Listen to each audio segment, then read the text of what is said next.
Hey, what's going on, everybody? It's your boy, Rich Taylor, Spec Media YouTube channel, here with a very special live stream event. I got my boy, Aaron Yeezy Yee with me, and of course, our other brother from another mother, Bryan McClay. Let's go ahead and bring them out. Bryan is doing his pregame sesh. We unfortunately couldn't have the hot 10 for you guys tonight. There's just a lot going on. I mean, I had a lot going on earlier in the week, and Aaron's working. Plus, they're going to San Diego Comic-Con.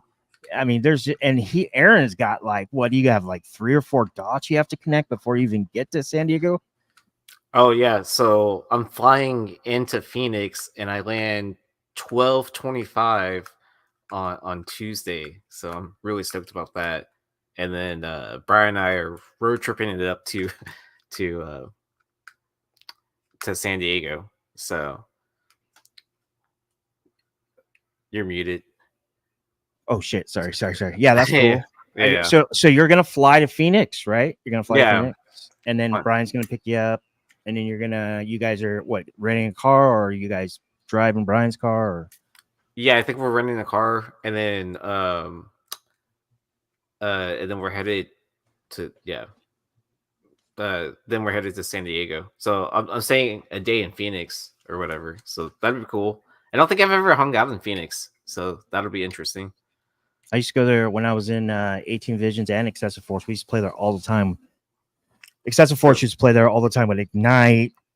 We played there with a bunch of old school hardcore straight edge bands. We used to stay in Mesa, Arizona, which is like right there. I just recently played a show this past Wednesday. Oh, how'd that go? It went pretty good. Like there was a lot of people there, and then so we're like, fuck yeah, there's gonna be people like, moshing and stuff like that.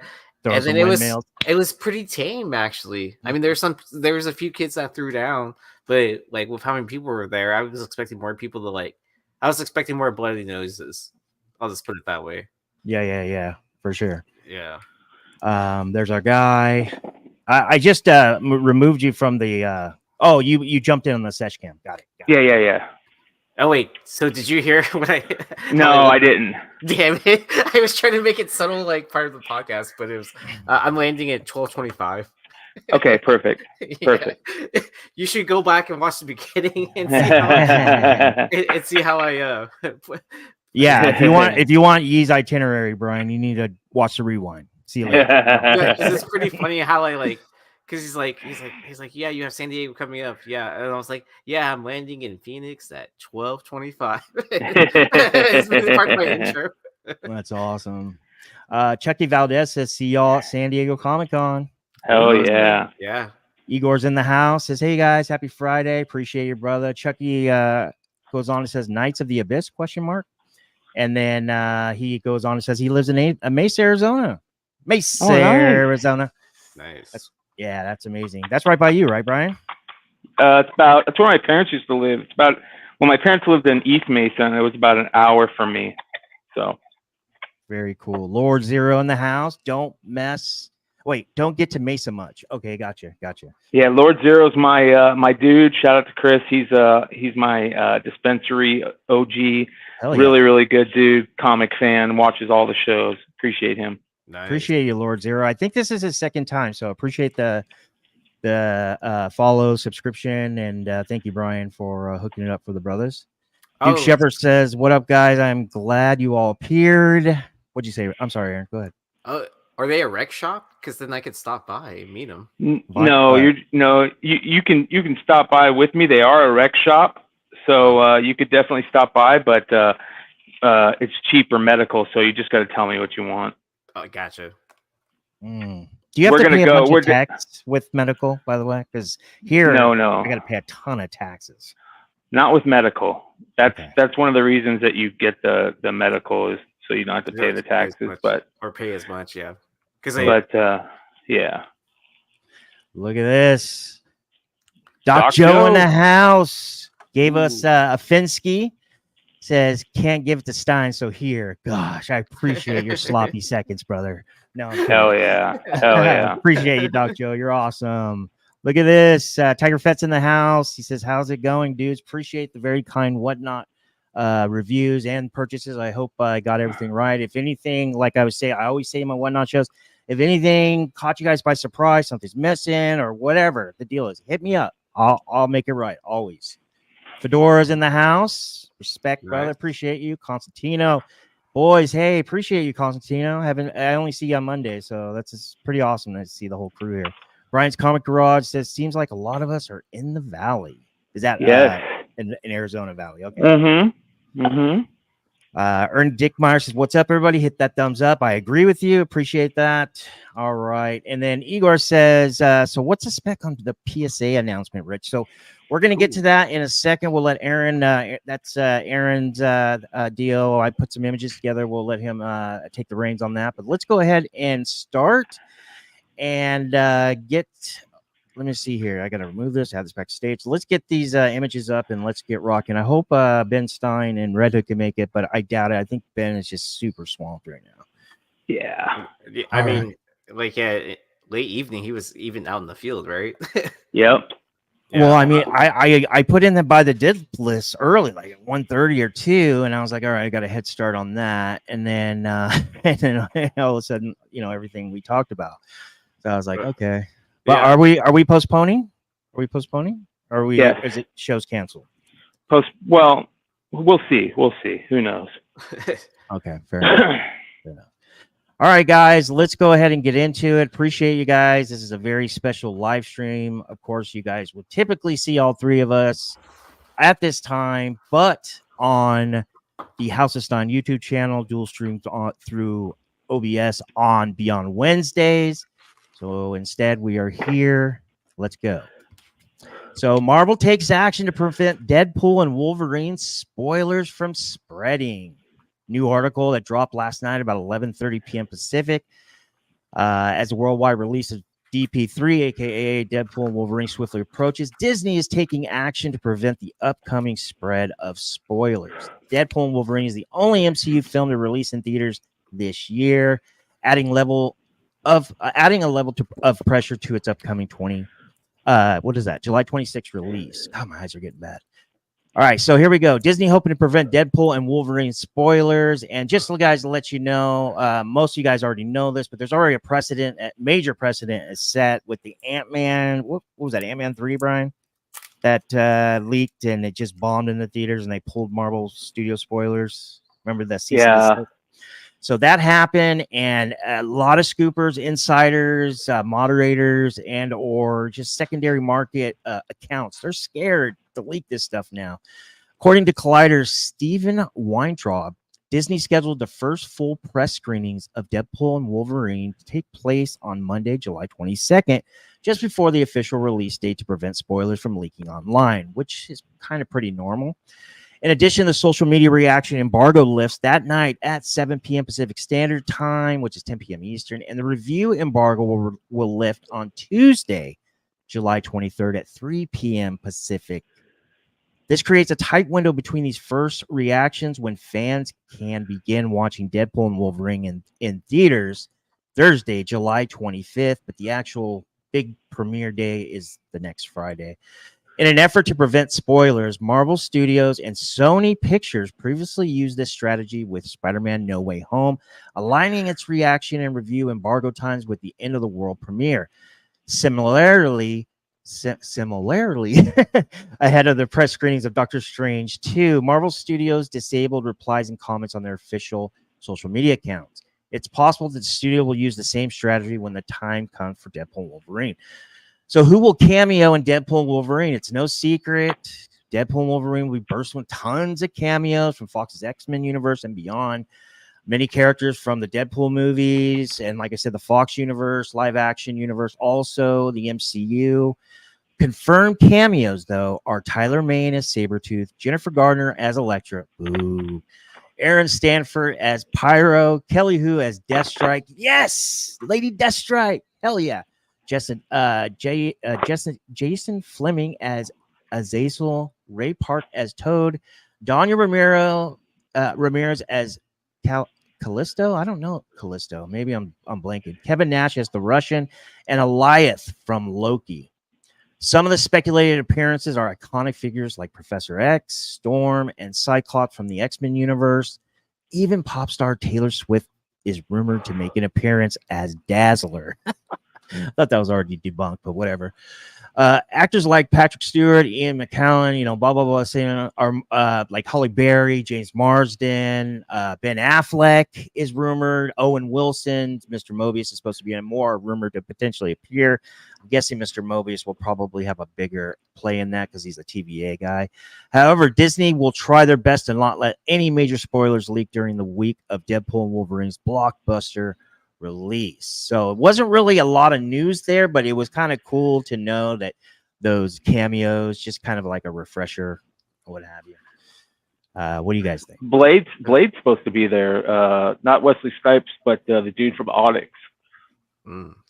There's pictures of him on set.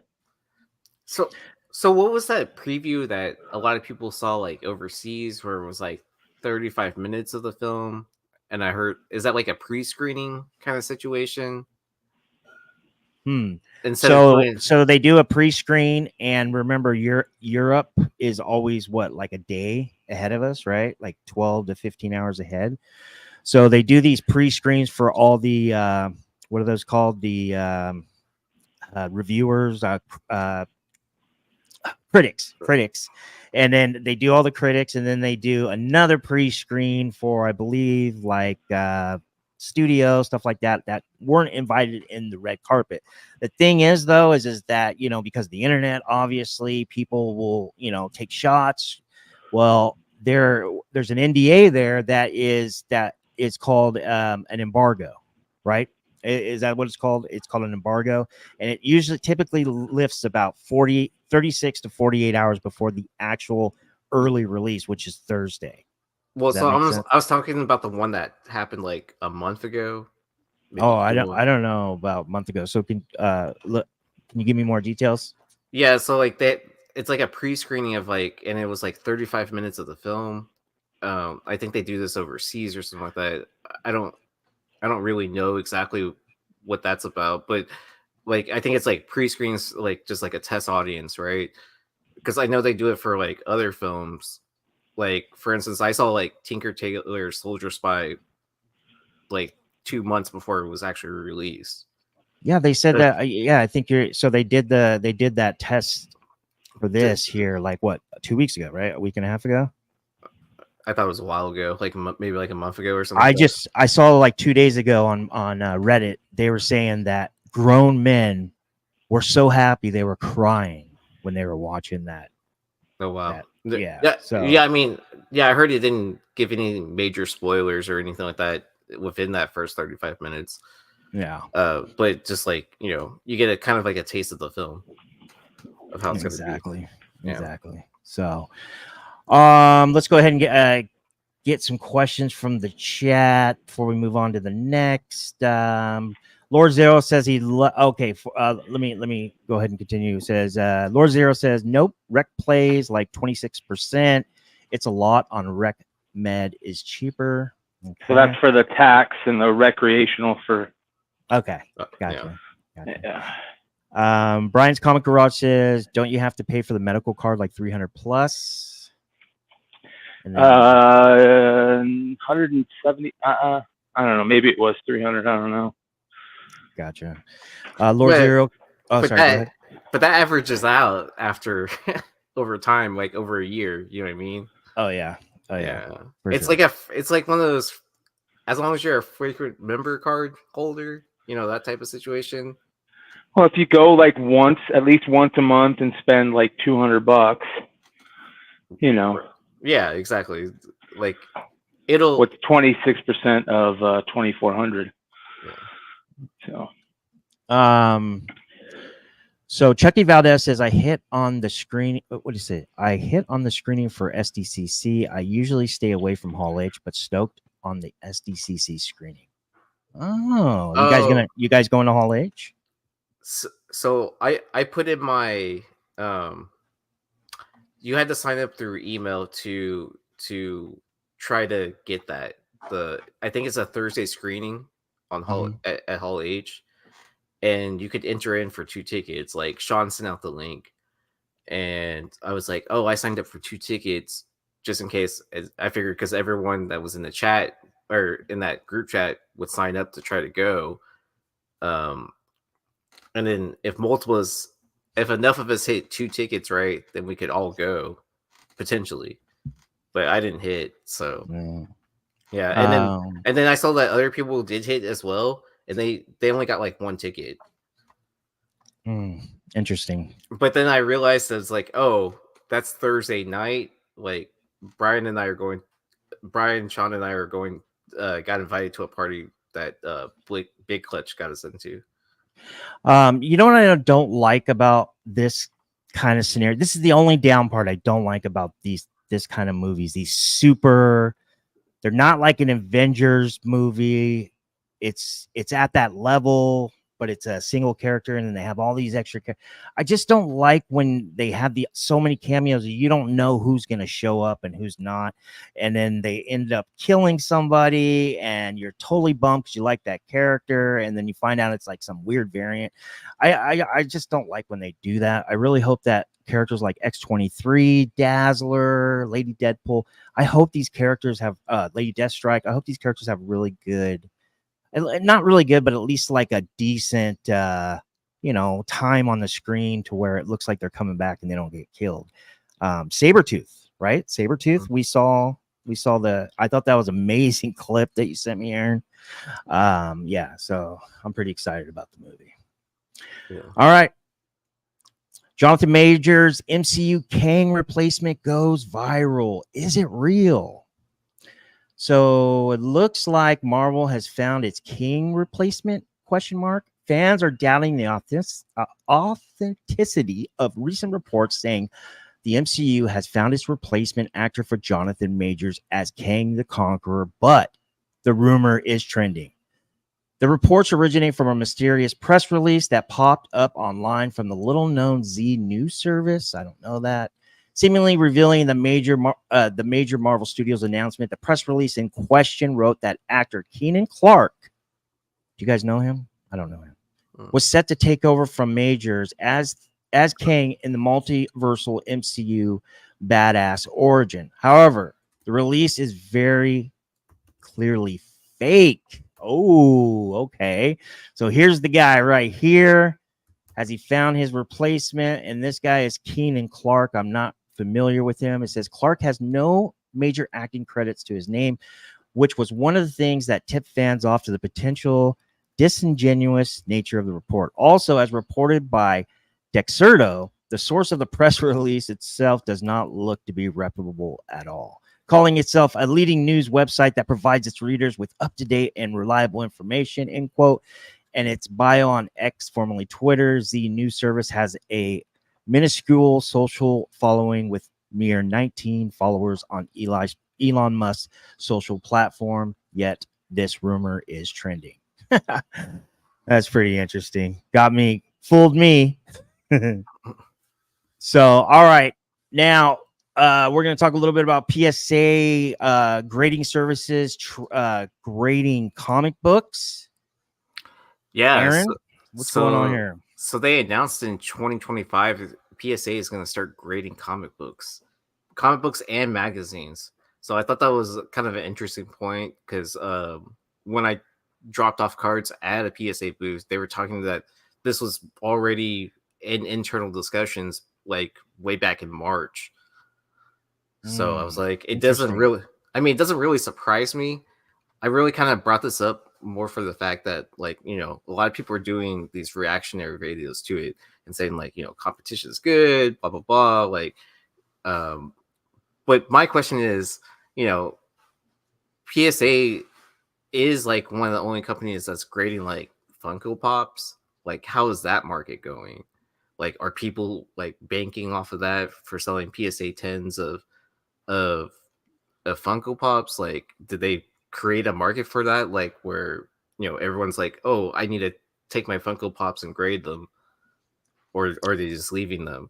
I see where you're getting at, and that's a totally legit question. I would just just to be devil's advocate, just to respond in the sense that, hey, if they're the only one or maybe two people that are grading Funko Pops, well, it might not be the best comparison due to the fact, comparison, I guess you could say, due to the fact that they cornered that market. Right. These guys are jumping into something that is already been cornered by the big two, CGC, CBCS, including multiple small ones, including PGX. Right. So I think I think it is definitely interesting. I do agree that competition is good. Yeah. The one positive thing I will say is I think it'll, like, since there's already starting to be a crossover between comics and cards, I think a lot more card collectors that are strictly like, I only grade with PSA and stuff like that will start taking, this hobby a little bit more serious. So we could see, like maybe an influx of cash, maybe not immediately, but over time. Okay. Like, give it 6 months to a year of PSA grading comics. I think you'll see a lot more interested people in it. Well, let me go over the Bleeding Cool article, and then we'll take a look at the slabs, and then I want to get both your guys' analysis or opinion. So this came out today, July 19th. So it says collectibles grading and authentication giant PSA, aka Professional Sports Authenticator, has announced that the company will enter the comic book grading and authentication, I can't read today, field in early 2025. Founded in 1991, PSA is a division of the collectors, blah, blah, blah, blah. We don't really need to hear about that. But then it says they do Funko Pops, like Aaron was saying. They do tickets, memorabilia, photo, trading cards, video games, so on and so forth. It's been an interesting year of expansion for PSA and Collectors Universe. Collectors acquired SGC in February 2024 and then entered into an agreement with eBay in April of 2024 that saw eBay acquire auction house Golden from Collectors, and PSA take over operations of the eBay vault and become the official PSA vault for eBay. It's clear that with such moves, collectors are continuing to expand into providing tools and services for a range of collectors. What does that all mean for comic book collectors? That's literally verbatim. As shown here, Bleeding Cool has been given the first look at an example of what the PSA comic book slab and its labeling will look like. So here is the front. What do you guys think?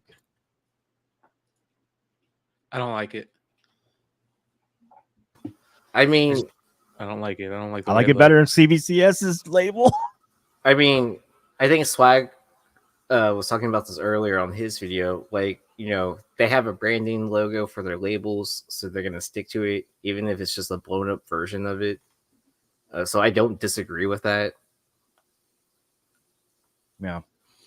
I like it because, I mean, maybe it's just they picked a book that it would go really well with, right? The red and white, right? Right. But let's say if there was some crazy Alex Ross high res colors, like crazy fluorescence or whatever, I'm not so sure. The one thing I do like about it, though, it is simple, and it does have the iconic PSA on there, and it does look like, kind of looks like just a sports card or a trading card slab, but like stretched out, so it's not all crammed like the actual card slabs look like.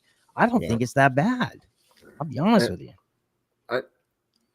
I did find it interesting that they labeled this Hulk 181 as newsstand.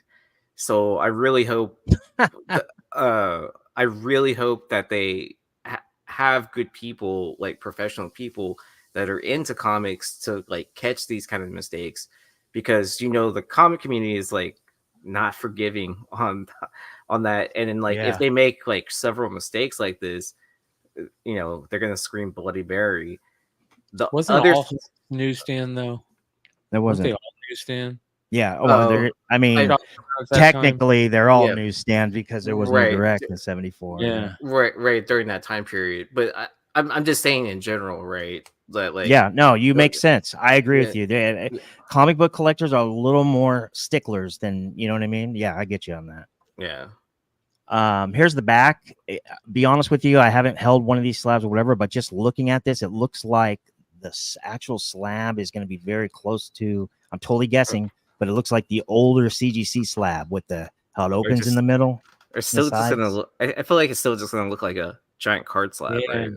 Yeah, I don't think it's that bad. I think it's okay. I honestly think it's okay. Like Aaron said, these little details matter, and I'm worried about their grading skills. I mean, where are they getting their graders? Do we know? Let me read on a little bit more. Have you guys heard anything by any chance? So Swaggle was talking about how he did find it interesting that they're sticking to to the standard 10-point grading scale like comics does, but instead of using their own scale of PSA 10, 9, 8, and so forth. But I would have to disagree with that, since that grading scale is meant for like cards, right? Because it's taking averages of like centering, corners. So like you're grading it in a different manner versus versus a flat card. Right. So I do like how they are sticking with the comic standards of what mint to. I mean, I don't know if they're doing all the way up to mint. I would assume they are, but yeah, I do like how they are sticking to what like I guess Overstreet and all that. What they have, What CGC does. Yeah, what CGC does, Yeah. what CBCS does. It's not a different scale because then that's how you compare prices still too, right? Like I have a 9.8 PSA versus a 9.8 CBCS versus a CGC 9.8. I think it'll be interesting to see what market reports start looking like too. Yeah. Especially that yield in between that. So Right. we're just going to split up market reports, though. Or it's going to be interesting to see who takes king, right? Like, where will PSA ever become a gold standard in comics? I don't know. I think CGC will hold that for a long time, but it's nice to see that someone wants to try to take them off their crown or take their crown. Gotcha. Sorry about that, guys. I turned on the monetization before. I shouldn't have done that. I should have done it after. So I turned it off while these guys were talking. So you shouldn't get. They were listening to us live, and all of a sudden there was an ad at middle. So sorry about that. Yeah, you make a lot of sense, Aaron. Appreciate the insight. Let me go ahead and continue this, and then we could see if this changes anything. But so she's saying, what does this all mean for comic book collectors? And it says, as shown here, Bleeding Cool is given the first look at example of the PSA comic book slabs and its labeling, like we were just talking about. We've also discussed the matter with a person named Elizabeth Gruen, General Manager of Pop Culture at Collectors and PSA, to find out the specifics behind PSA's moves into comic book grading. And then Bleeding Cool comes out and quotes and says, many observers in comics have speculated for years that this move might happen. What makes the right time for collectors / PSA to enter the comic book grading? And it's just an interview, and she answers it. It's going to be a lot of fluff and a lot of spin. But if you guys want to go ahead and check it out, here is the link. I'm not going to go over the whole entire interview. I'll put it in the live chat.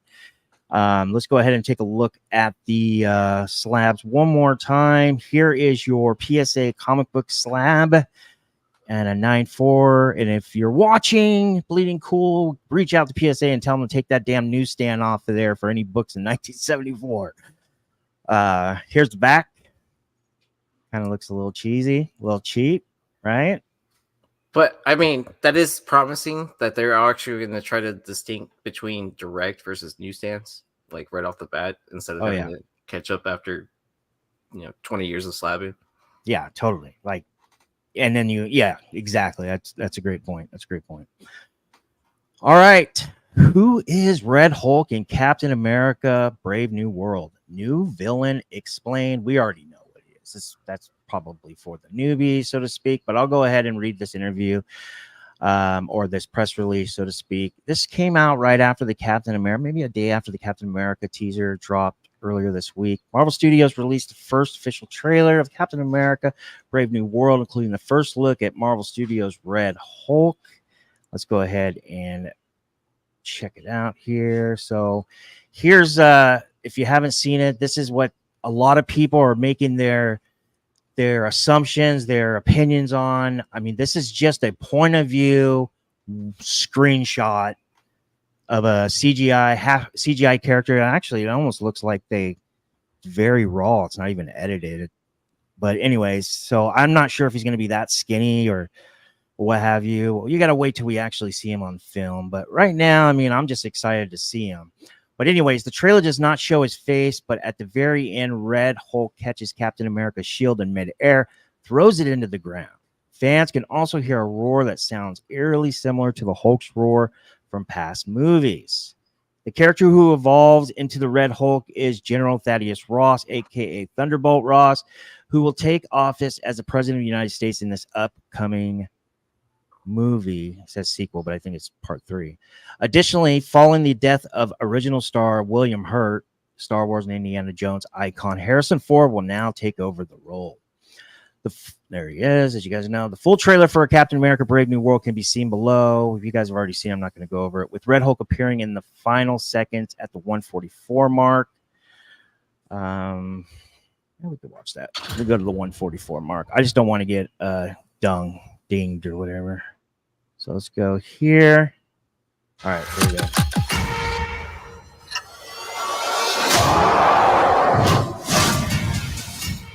That was pretty badass. So yeah, that's basically what happened. So we got the news that Red Hulk is official. I don't know if you guys remember, but was it 2 years ago, Bryan, when we broke Harrison Ford on Beyond Wednesdays? I mean, nobody was talking about that, and we showed that rip shorts. And it was just amazing. And then the writer's strike was happening and we didn't hear anything since. But now we're getting confirmation. I think it's really cool, though, that with CGI, the one thing I do like about CGI is whoever the actor is playing, when you play these recasts or different characters that are similar, it kind of resembles their face a little bit. Like with the Hulks, like Bruce Banner's Hulk, Norton's Hulk, this guy.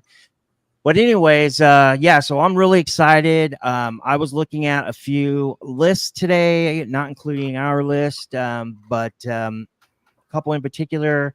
And it looks like as of yesterday or today, whenever they stopped doing their list for what's selling hot on the secondary market, Hulk 2 and 1 from the 2008 run are 1 and 2. So let's talk about that a little bit. So let's talk about this one first, because this one is right now is supposedly the hottest book. People I know, multiple platforms, apps, websites, whatever, are calling this a first Red Hulk in-story appearance. We talked about this last week or the week before on the Hot 10.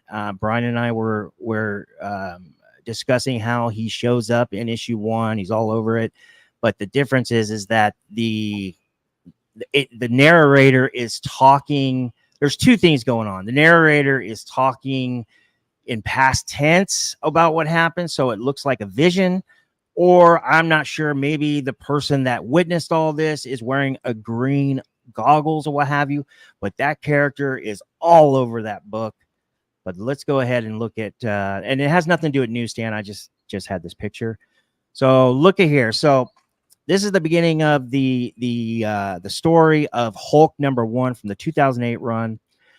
Dmitry Russia. This is what, like, I think it's like Rick Jones, or maybe it's not Rick Jones. I can't remember who it is, but something happened. Abomination ends up getting killed, and all points towards the Hulk.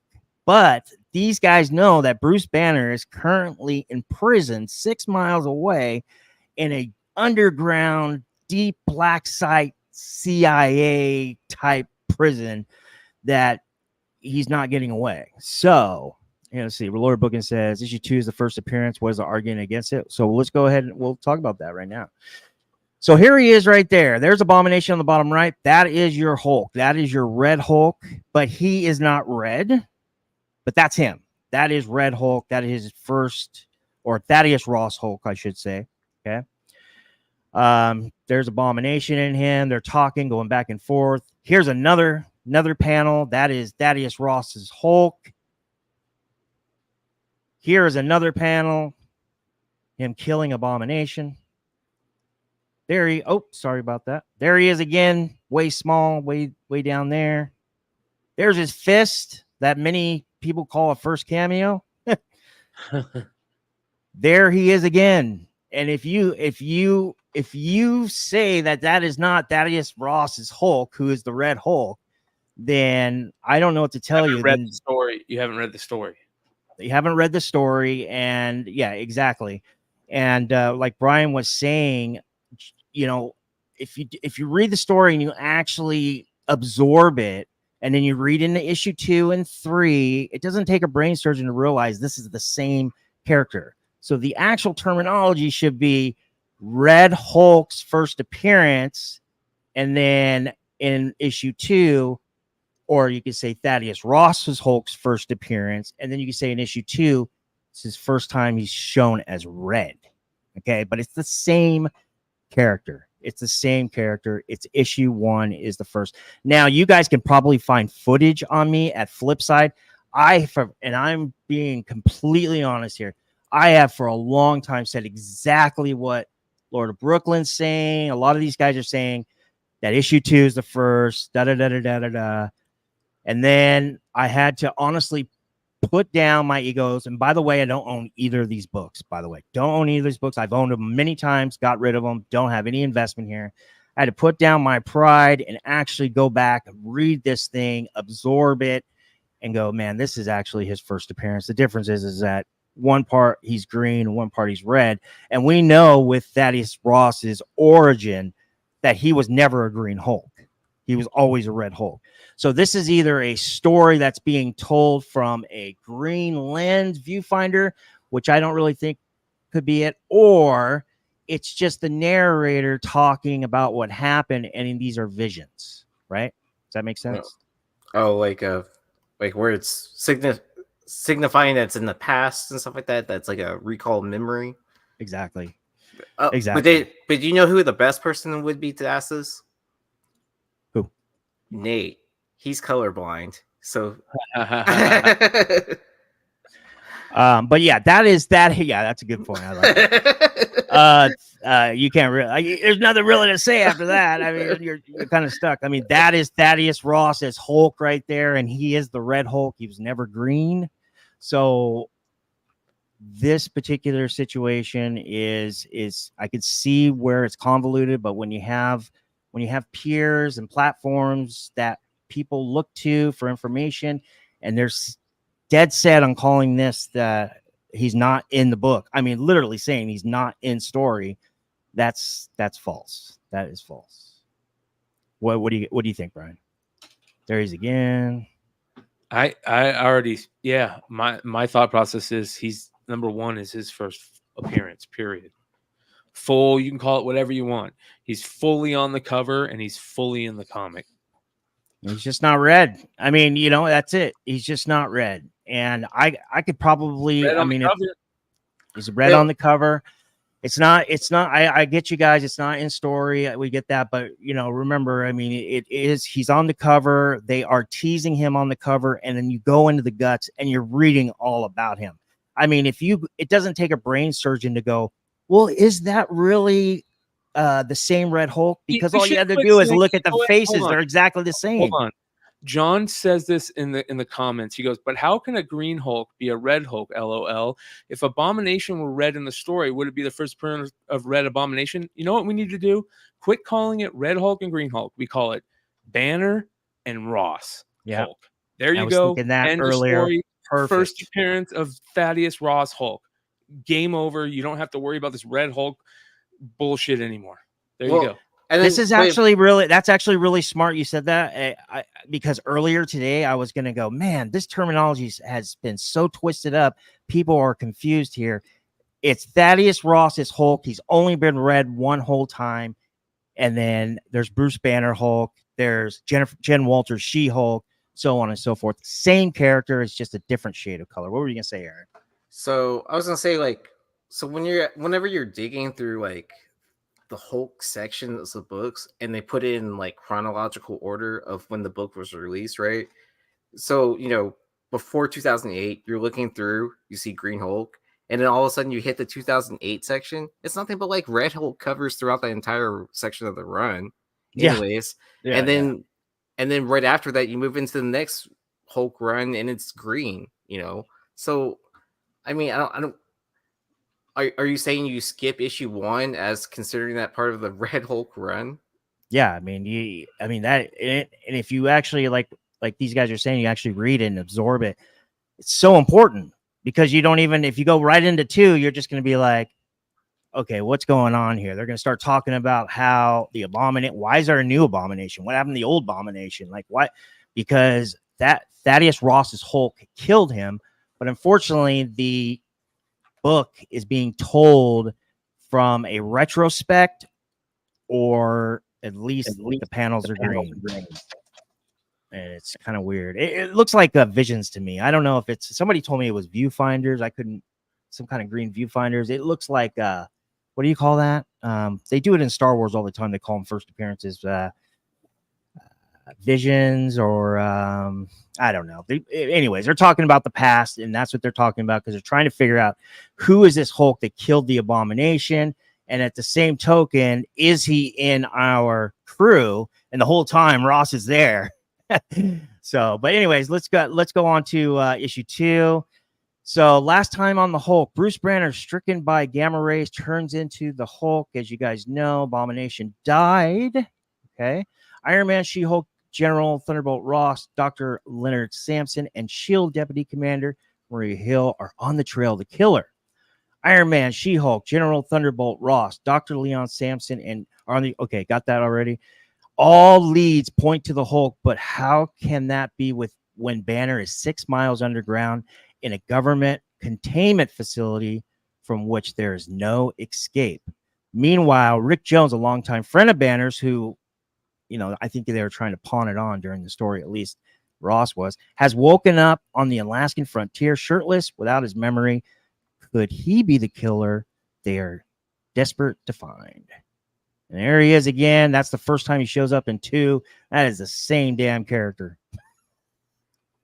That's issue 1 on the left. That's issue 2 on the right. Same character, different color. So, yeah. Interesting. Very interesting. We'll do the Stein pack in a second. Let's hit the chat, though. I definitely want to hit the chat. People are getting frustrated. All right. So I knew this would kind of fire everybody up, and I thought it'd be fun to talk about because everything's going on. But Constantino Laurada says, I bought up these Red Hulk keys, issue 1s and 2s years ago, and I'm glad I did. Smart, super smart. Lord Brooklyn says, issue 2 is the first appearance. What is the argument against it? Issue 1 is the first appearance. People don't understand the story being told. Patrick M. I agree. Brad Sullivan saying Doc Douche. Let's see here. Patrick Mel continues, says, because he's colored green for the story. That's the Red Hulk. Read comics, people. Don't just look at covers. Constantino continues, says, number 2 is the true, real first appearance. I just bought a number 2 Ed McGuinness sketch variant cover. That's like the color splash one. I like that cover. That's cool. Cover D a few months ago. I love it. Yeah, real sure. quick. Hold on. Sure. Who said that real quick? And what was it? Constantino. So number 2 is the real, true first appearance. I just bought number 2. I bet you think it's the real, true first appearance. We're just playing Constantino. It's just kind of how we always think. It's like all 3 of us. Our whole crew thinks that way. So. I sold my issue 1. It's number 2 now. So, and Igor says, but he is not red. He's pissed and he's laughing. He's lolling. Appreciate you, Igor. See, Lord of Brooklyn says, Patrick Mel, it is a cameo. The deception of Red Hulk is in the issue 2. How can a cameo be like 8 pages? Yeah, that's not a cameo. And he be on the cover. And he's on the cover. Lord of Brooklyn, appreciate you, brother. I'm really glad you joined us. Respect, just disagree with you. But yeah. Brad Selden says no one's buying your lame issue number 2's Lord of Brooklyn for life. Hope these guys are joking. Hi, Nathan says I own number 1, the 1 in 20. Haven't been able to move it to save my life. Probably overpriced. Or a lot of people are, a lot of influence. I shouldn't say influencers because technically I guess I'm an influencer, but a lot of platforms and socials are pushing issue 2. And I could go on about that. You know, I mean, for a long time, issue 2 was a 50-cent dollar bin book until this started being talked about on the forefront on social media. But that's for another subject, another day. John Horn says, but how can a green Hulk be a red Hulk? That's what Bryan answered. Appreciate you, Bryan, for doing that. Lord Brooklyn says, Brad Selden, the Righteous Flipper, and Dennis have all the red Hulk number 1 and 2. Venom Unleashed, what up, Mac? He says number 1 should be considered as his first appearance. Hope you're doing well, you and your son, brother. Can I share something real quick? Yeah. So sure, for all those people that act like that isn't Ross Hulk in number 1, right? For all the people that act like that, here is proof that it is Ross Hulk in number 1, right? If you read number 2, you see Abomination say to him, Red Man kill old Abomination. Now Abomination kill Red Man.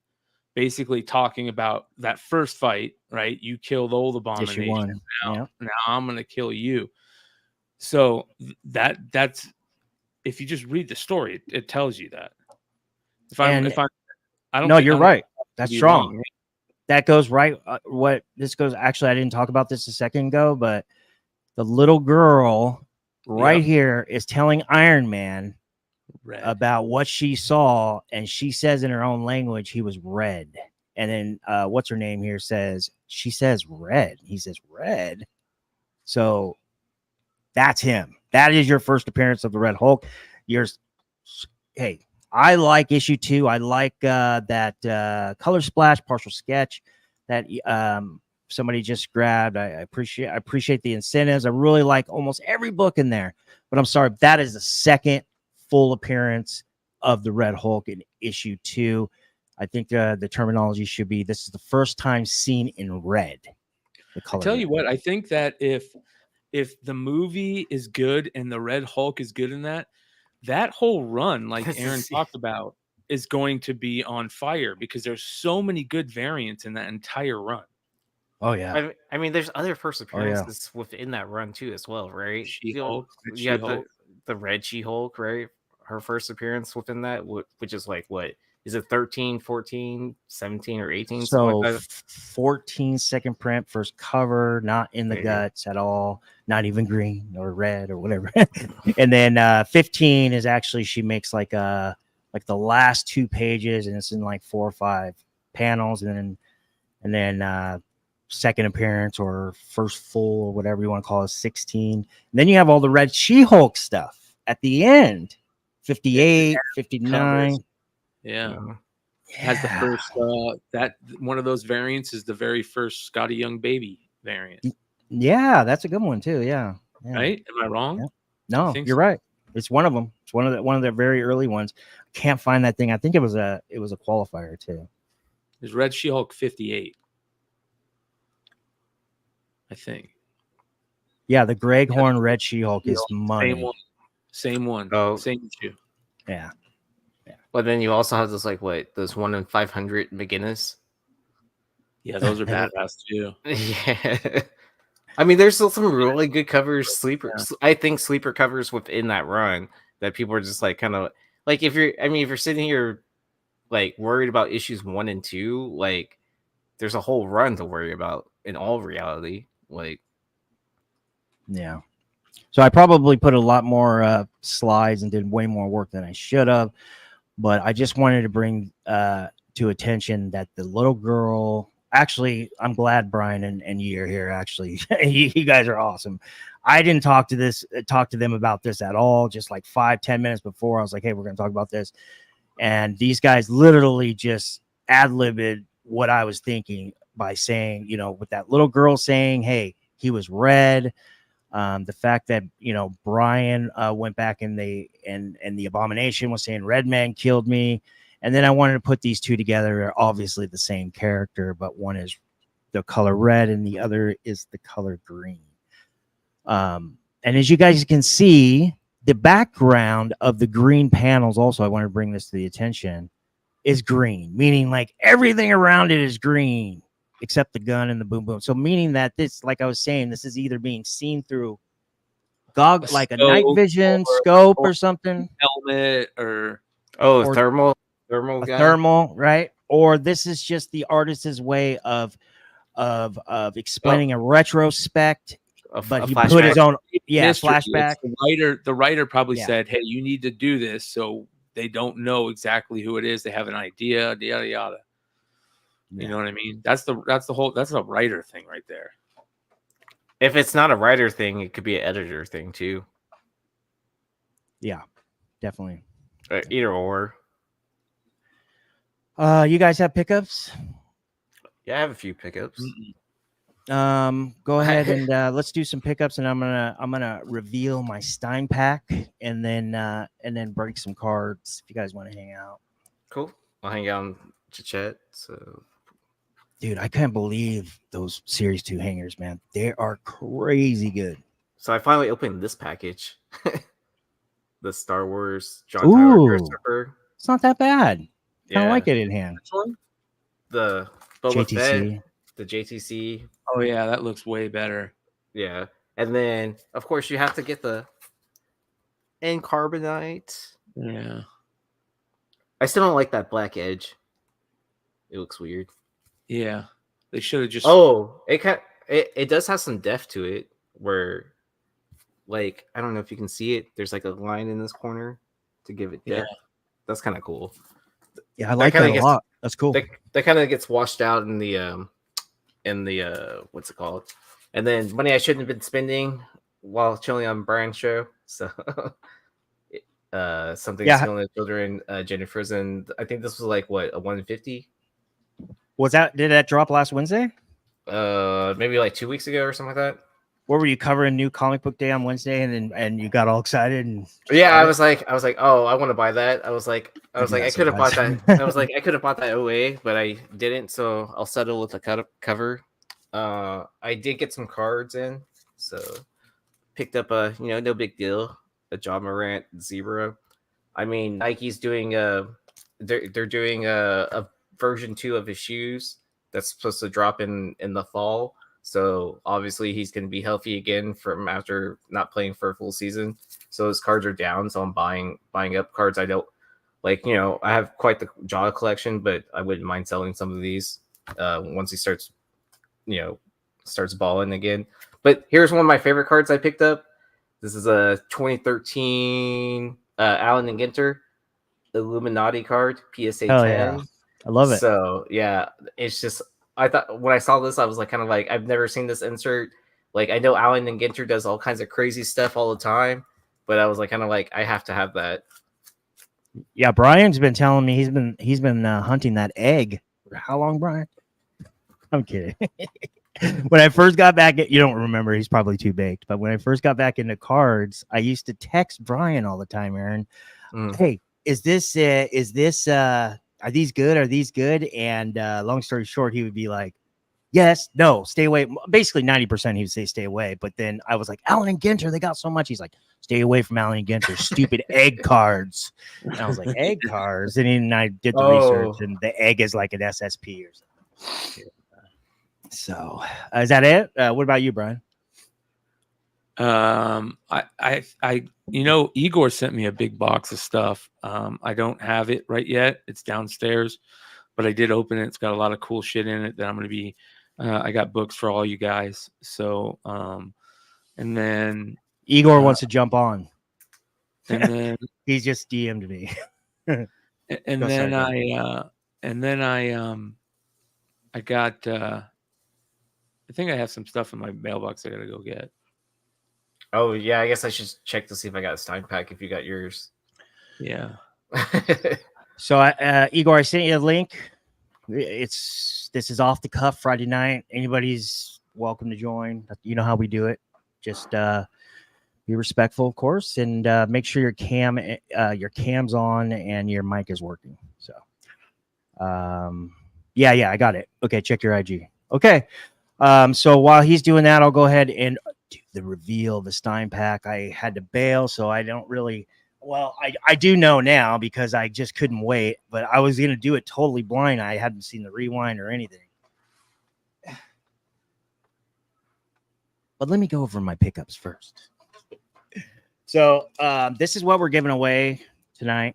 We're giving away this beautiful McFarlane. It's about 9.0 to 9.2. McFarlane ASM 320. I love this cover. Why is it like not focusing? It's focusing on your face. Is that why? Yeah. Well, just put it up close and then pull it back. Whatever you're gonna show. There we go. Yeah. Yeah. It's not the best McFarlane cover, but definitely cool because McFarlane's awesome. Shout out to the Big To Do Comics, Tunes, and Toys in Tustin. I hung out with him yesterday for about an hour. We talked about TiVo most of the time, and he had to bail, but this was on the wall. Really good price, really clean copy. This was $9.50. Very excited. I was just about to ask, what's the range of that now? Well, I mean, because like hip hop covers had that boom, right? And I was wondering if they like somewhat retained their prices, where you could almost sell like any hip hop cover for like $20 to $50, if not more.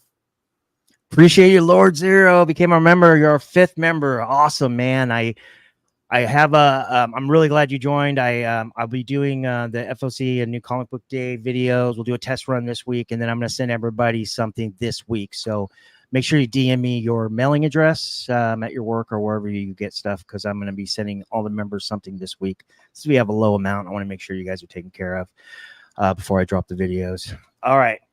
Shout out to Tales from the Flip Side. Spec 10. Remember these?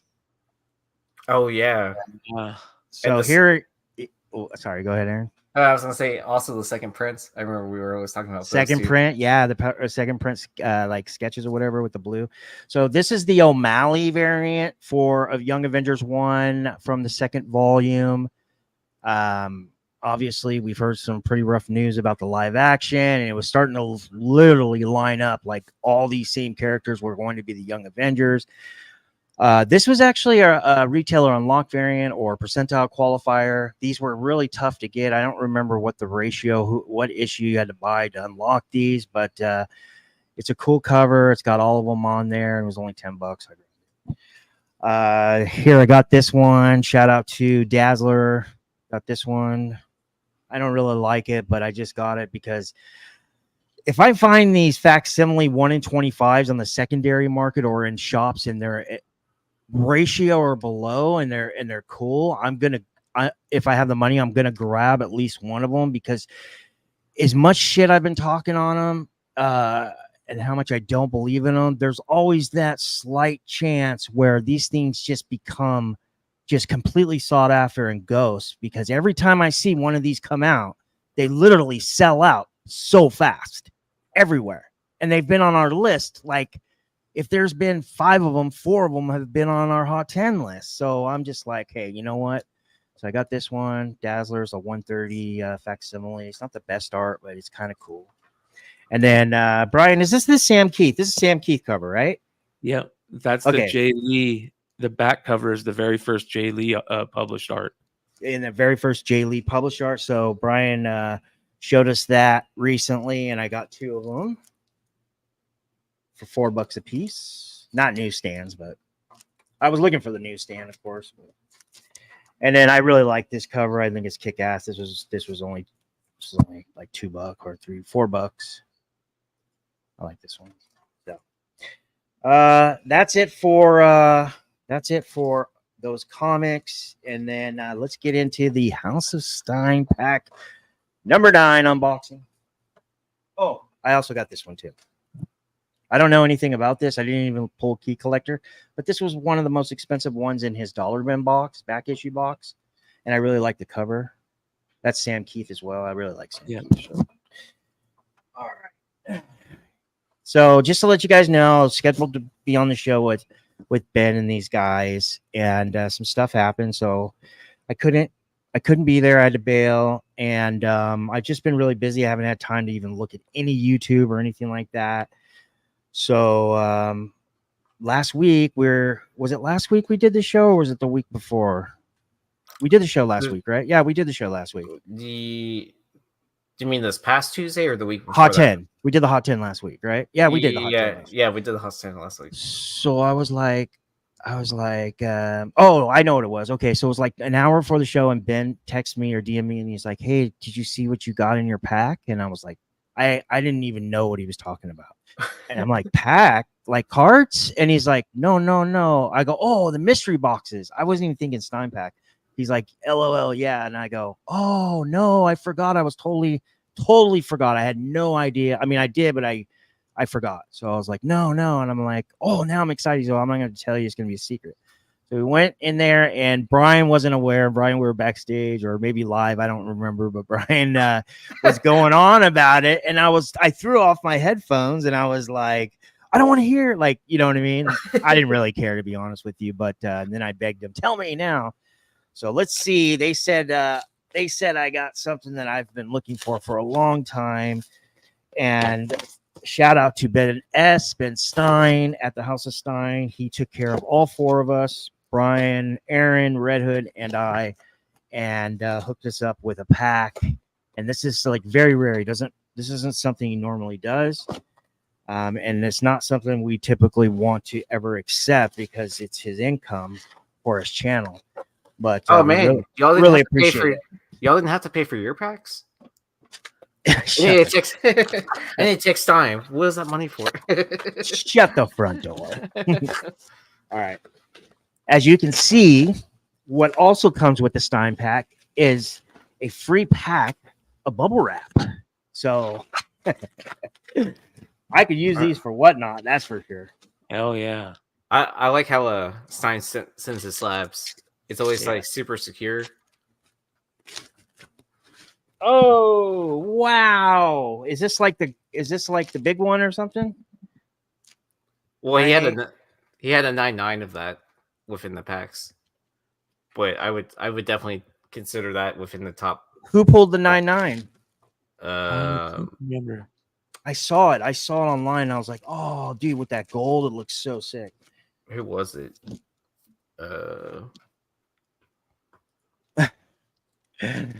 Totally random. So cool. Well, you made Red Hood jealous. Oh man, I'm not trying to do that. I honestly, I mean, because of how big of a J. Scott Campbell fan he is. But I mean, he has his own raw copy, so I mean, he just needs to grade his. That's all it is. So that happened, and we got a bunch of House of Stein stickers. He gave me about 15 of them. There's some in the bag and there's some in the box. So I'm going to, in the members only packages you should be receiving in the next a week and a half, about 10 days. I'll put some of those House of Stein stickers in there as well. We need to get some Beyond Wednesdays and Spec Media stuff too, guys. Big time. Big time. Oh, man. Yeah, we should have had that a month ago. So Bryan and I could have just like, boom, sticker. Igor, I sent you a leak. If you want to jump on, you can. But if not, I'm going to break some cards. Is there anything you want to show, Bryan? No, I don't have anything. Thank you, though. Okay, cool. All right, let's break some cards. Have y'all opened any Topps Chrome yet? No, I've been watching. You guys like them? I mean, I opened a jumbo box. I did hit three rookie autos in that. No one crazy. But I mean, I was just happy to see 3 rookie autos in a jumbo box. I didn't know that some of the legendary autographs you could only pull in what's it called? The Breakers Delight box. Did you know that? Wait, say that again? So some of the legendary autos, like some of the vets, like the Hall of Famer autograph cards that they have out there, like the King Griffey Jr. or King Griffey Jr. auto, stuff like that. Who else?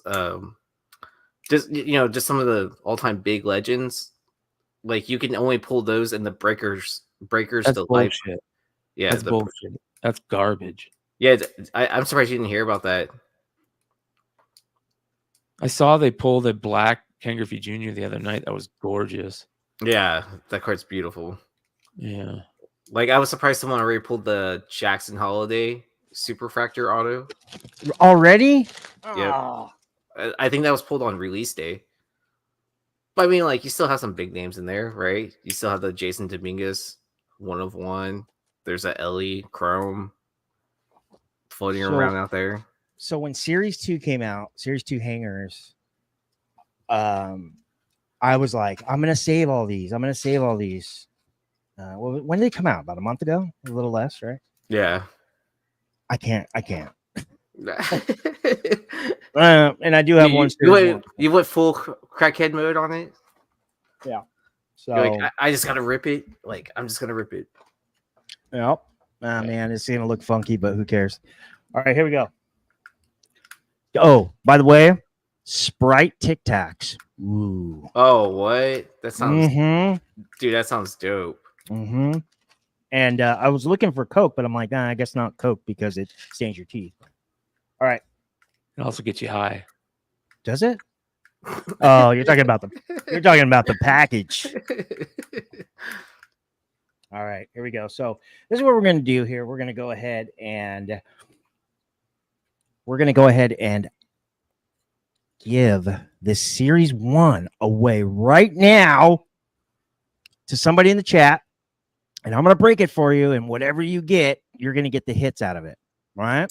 And I have this thing about Series 1 that when every time there's like one on the shelf or I have one left of the ones I've been storing, dude, I hit cards out of them. I don't know what it is. So we can do that in a second. Let me see here. Clip that, please. What does that clip that, please mean? The Bryan joke. Oh, yeah, for sure. Yeah. We will. All right, but let's go ahead and start with the Series 2s. Here we go. 59 cards per hanger box. And just to let you guys know, I don't know if they did this in Series 1, which we'll find out in a little bit, but did you guys notice in these hanger boxes, the hits are in the back and not in the middle? Yeah, that's the same with the Topps Chrome this year with the jumbo packs. Completely different than what I'm used to.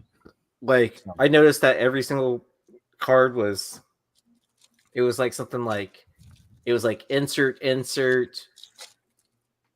auto or color some sort of refractor, like whether it's like the prism refractor or the like standard refractor. All right, here we go, guys. Put this up here. All right.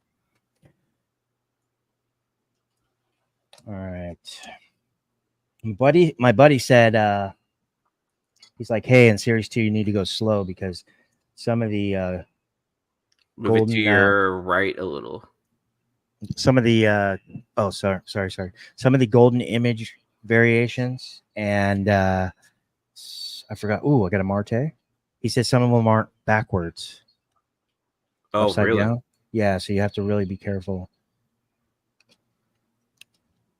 All right. See, with StreamYard, when you do this live on StreamYard, it sucks because you can only this guy's really good, by the way, but he's a pitcher. This might be the year of the pitchers for cards, don't you guys think?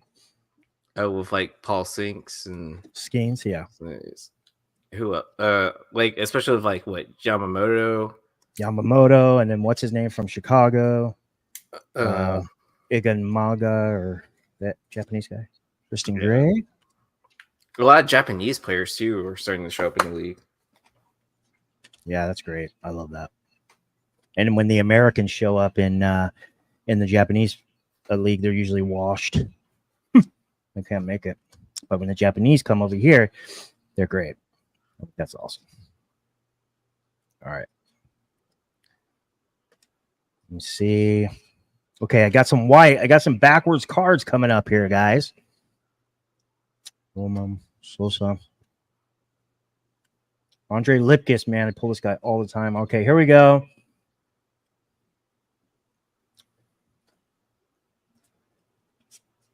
Don't care about those. Kyle Tucker. I, Well, I there we heard go. on I heard on the stars of the MLB, the Topps Chrome ones, if you can dime those are pretty good. All right. Gold. Bo Bichette, number to 50. Yes. Nice. Nice. Couldn't have been a rookie, of course, but second time in the last week and a half, I have pulled a gold out of 50 out of a hanger box. Gold foil.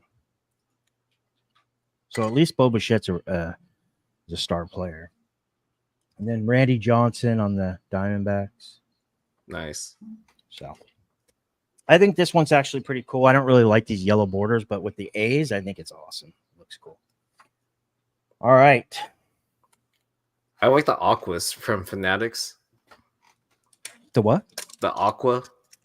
I don't know the Aqua. The I haven't Aqua? bought any cards from Fanatics because they ripped me off on that jumbo box.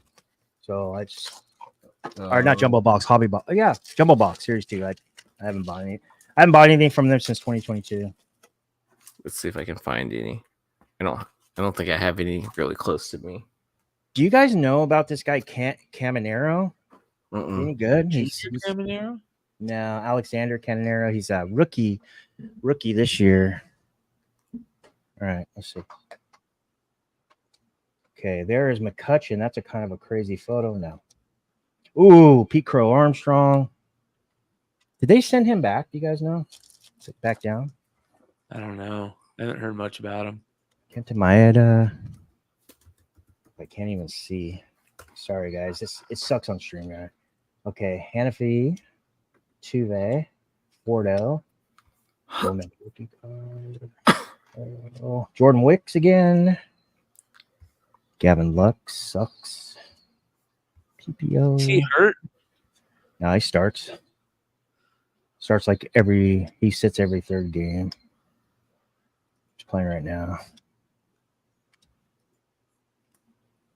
Okay. There's Orion Curring or something like that. Dude, Philly looks like the team now. Yeah, they started the year off garbage, and then like they haven't lost a game since like their 10th game or something. They're getting healthy. They got healthy. Did you see the All-Star? Who? Did you see the All-Star thing where they were talking to all the Yeah. players and they asked them who, if they were to collect cards, who they would collect? Shohei?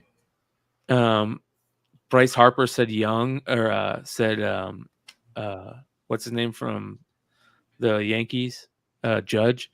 And Judge said Harper. That's cool. There's a Griffey insert. Here's our yellows. Kyle Gibson and a Wilyer Abreu rookie. Here is our hits. Okay. Ugh. Gold foil rookie. That's not bad. I hate that. Hanafi, and then another rookie. Oh, not bad. Not bad. Not bad at all. All right. Almost done. Almost done. Almost done.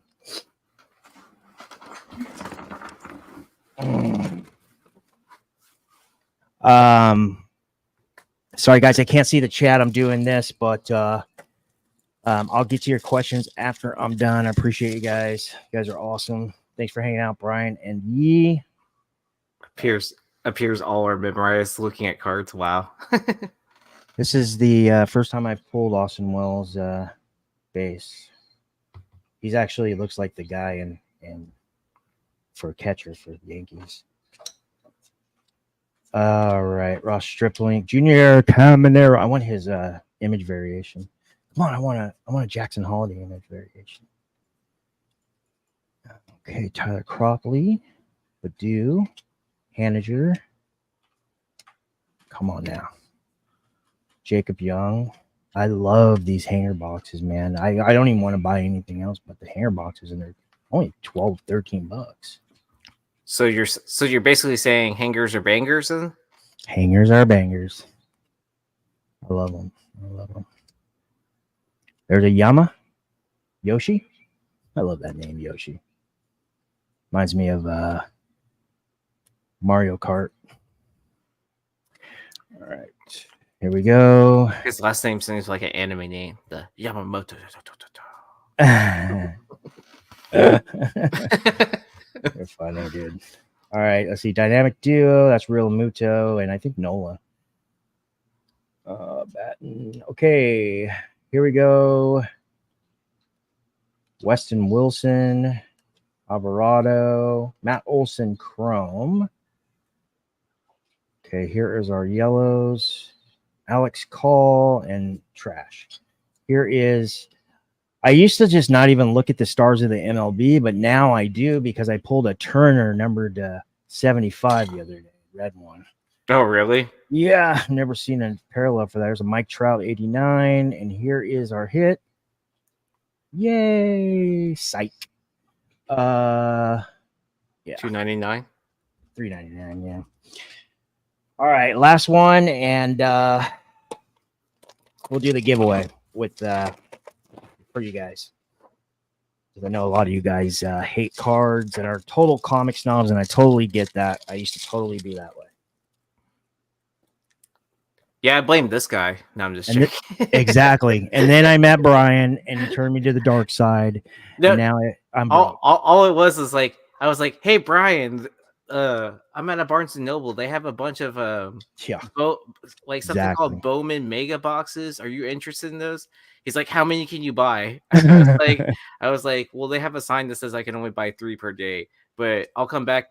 I was like, I'm working from home this week. I'll stop by in the morning. I'll come back in the evening until they're sold out." And then and then I had this like shelf full of like Bowman boxes. I was like, I was like, this is interesting. I have no idea what it is. I was like, when packaged them up and sent it to him, and then I found like a single blaster box at the time. I was like, I don't really want to just send him one blaster. I was like, let me just open it. I was like, this sounds fun. Yeah. And then in that box, I pulled a number card. I mean, nothing crazy. I think it was like out of $2.99. I was like, oh, so this is the fun of this. And like gambling. Yeah. And then I was like, I can see myself getting into this. And I was like, I like baseball enough. So Yeah. yeah. You did say you liked baseball when I first met you. Yeah. All right. Let's see. Dude, you guys see Duran? Dude, has Duran's cars been moving up? Jaron Duran? He was the I haven't MVP for the All-Star game. Yeah. That guy came out of nowhere. I thought he sucked or a bust, but he ended up being pretty good. Couldn't believe it. Okay. Might have something good. Ooh, we got a Marte. We got a couple backwards things here, so I like Marte. Let's see. West Coast Rob, this is a series 2 hanger or is it series 1? Series 2 hanger. Series 2. Yeah. Fan favorites. This is like significant stats or something. Pete Alonso. I got a Shohei. I collect every Shohei base card. All right, here we go, guys. We have a Kirsch. Oh, another team card. Refractor though. Yeah.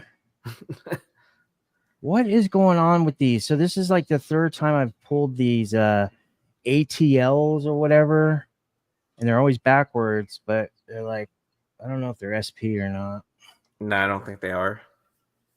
So yeah, I didn't pull crap, but I did get this number to 50 Bichette, and I got some really good rookie cards, so I'm pretty happy. To be honest with you. I mean, these are cheap. So all right, let's get the rip cam out of here and get everything back to normal. Let's do a giveaway. Do you have a randomizer or something, Aaron, by any chance? I'm gonna randomize that comic for these guys because. Do you think Bichette's going to get traded? Vladdy Jr. and Bichette?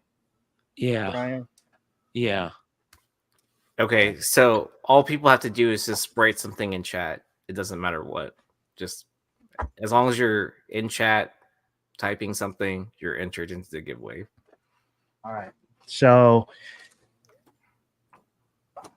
just put something in chat if you guys want to have a who's that? Uh-oh. I have no idea. Let me look. Oh man, the myth, the legend, Igor. What's up, dude? Is it Igor or Igor? Sure. You guys hear me? Yes. What's up, brother? How you doing? First Can't time. hear you. And hear me? Yep, can hear you now. Go ahead. So yeah, Can't hear you. so I wasn't ready for it, so my kind of working space with my kid's room, so that's why I had to cover up with like a box or something, just blocks that. Do you have an iPhone? Yes, I do. Because it might actually sound better without the AirPods, but if you need the AirPods to hear, I understand because you're cutting in and out. We can't hear you. I can't hear you right now. Try now. Turn off your Bluetooth, probably. Or yeah. Okay. Can't hear you. Can't hear him. Can you hear him? Can't hear you. Now I hear you guys. Do you hear me? Okay. Okay, Yes. there you go. Yes. So Yes. it's finally kicked in. Sorry. So what's up, man? How's it going, guys? Good. Let's go. I just wanted to show a few of my pickups recently I just got. I showed it to Bryan already, but so this is I picked up from Murat on his live sale. It was raw, like on his eBay live sale. It did with the what's the name of the store, Bryan again? With Wanted Comics. Yeah, Wanted Comics. Yes. Oh, sorry. So this is a one of two only. It's an AP1. The second one is owned by Joan Jordan. He created this thing, and it's the only Murat photo variant. And it's Nice. it's made out of glass too. Like they weren't sure if they're gonna even grade it or not. So it's Oh wow, AP1. Yep, and he actually did the Lola Bunny for me as a that's cool, man. like a little remark, yeah, which was pretty cool of him. 9.9 as well. Yes. Can't beat that grade. Yep, but they were worried they're not gonna grade it because they never graded like a plexiglass or whatever it is, like as a cover. Not true. Oh, well, that's what they said. They said they never graded it before, so they weren't sure if she would grade it. Yes. I mean, probably with that company, but doesn't Longshort, doesn't he have a glass cover? I'm not sure. I don't think I've ever seen one, but yeah, it was like some Kickstarter book. Was it a DeCall cover? Do y'all know what I'm talking about, Bryan or Richie? Do you remember that book that Longshort has? That's like it's like a glass cover. I'm pretty sure it's a DeCall cover, but it's like a Kickstarter. Is it old or new? Because I don't remember him showing them. It's old. It's okay. It's like 10, 15 years ago or something like that. Well, I know they grade metal, so I was hoping they would do the plexiglass too, but I don't know how thick it is, so I wasn't sure. It just depends on how thick it ends up being. Yeah. So the other thing I picked up, this is his Lady Death cover, which was sent to him by Bryan. So Lady Death, the personal edition doesn't have like AP. It just puts his name on it. It says MM on it. So he told me there's like 5 of them only. So he only sold 2 of them at the stream. The one that somebody else picked up, they got a 9.8 and I got a 9.9. Wow. Got lucky on that one. Like a few more books. One of my favorite pickups actually from there is like, I really was a big fan of Murat Michaels for a long time when he was still like with Image and doing a lot of sexy covers. So I don't own a ton of Dewey Pooh books, even though I have quite a few, but I'm more of his sexy covers fan. So, oh my God, I can't position this correctly. So this is Hardly Thin. This is his exclusive, and he did 2 remarks for me. He put like a barbed wire with hearts on her arm, and then on her belly button, he wrote, "There is a little monster." So that's pretty cool. Dope. Yeah. Yeah, and it's also AP1 as well. Nice. The other one, I'm sure you guys played this before. We played this game before. This is an homage to it. Mario Kart. Oh That's yeah, cool. yeah. Yeah, it's really cool. Yeah, it's also AP1. I'm a really big fan of that game. And the last one, I think Bryan might know this because he gave something like this away on his stream once. Because I saw one of the guys that followed the stream posted this a little while on his page.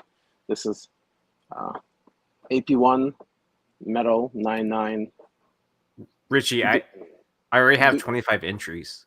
Oh shit! I wasn't sure you were doing it, so I'm like trying to talk and I'm doing all this. Yeah, Okay, all cool. people have to do is just participate in chat, and StreamYard is automatically doing it. I'll show you after the stream. How Can you put Wilbert in there too? And it's I can't okay. control that. It's just Okay. as long as when I started it, it's if Okay, they wrote in gotcha. chat. Cool. That's what counts. Like, Cool. Yeah, so- Perfect. Also got pretty lucky, and this one got a 9.9 on this as well. Wow. And that much to the what's the name? So what's to Mendel. what is Yeah. what's the appeal with Do You Poo? I like, so I'm not the biggest fan. I do like, I don't I'm a big fan of like certain characters in certain like movies and shows. So when they do an homage to that, I do pick it up. I don't pick it up just because they do like a Do You Poo to like any Like a random parody? cover. Yeah. So I actually like, Cool. I can't afford this cover, so Yeah. this is my version of that cover. I don't What is know. that? First Ahsoka, right? First Ahsoka. Yeah. I don't know, Yes. but that's probably a book that's on the dip now at this point. Yes. Well, we covered it. We covered it, Aaron, a couple times. Yeah, because Yeah. like I think you can get like pretty much like the variant cover now for like what less than is it less The Clone than three- Wars one, the 1,000 limited 1,000 or whatever. Yeah, it's not like it's 7 It's not grand. crazy. Yeah. Yeah, not it's so like within reach again, where it's like 2 grand, 3 grand, something like that, right? Yeah. Yep. And my other favorite pickup is for my favorite character, and this was from Josh. Oh yeah, I remember these Brazilian Yeah. books, right? I think it's French. Is it French? Spanish. No, it says Spanish, and it's Okay. the only one 9.6 in the census, and there's nothing higher. And I'm a Nice. very big fan of this character, and I love this book. So, my first other language book. I just pressed it. I cleaned and pressed it for my buddy. I just sent it to CGC, the first Gambit, but it's what do you call that? Foreign. It's like a number 108 of some weird title. I was like, what is this? He's like, first Gambit. I was like, what?